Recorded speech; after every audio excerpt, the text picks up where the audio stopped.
আজকে আমাদের কাজ আছে দুর্গাপুরে। আমাকে বলা হয়েছিল 9টার সময় আসতে, কারণ 9টার সময় না যদি আমরা বেরোই তাহলে আমরা 2টোর মধ্যে ওখানে ঢুকতে পারবো না, কারণ আমাদের তো খেতেও টাইম লাগে। এই জন্য আমি শুধু যশোরাটি থেকে সকালবেলা 7টার সময় উঠে স্নান করে পুজো দিয়ে খেয়ে এই যে আমি প্রপার রেডি হয়ে এসছি।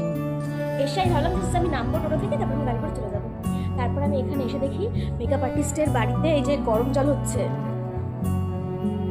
সেটা এখনো ফুটছে শেষ করে, ওটা দিয়ে এখন উনি বাথরুমে যাবে।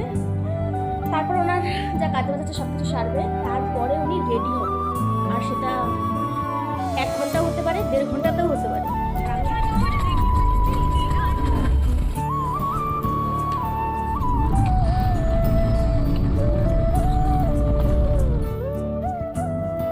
কাজের মাঝখানে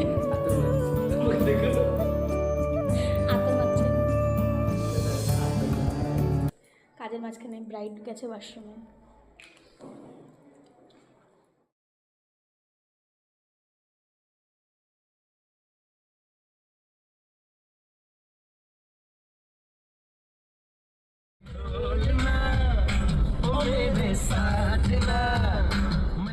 আমার ব্লগের শেষ পর্যায়ে আমরা, কাজ শেষ আমাদের।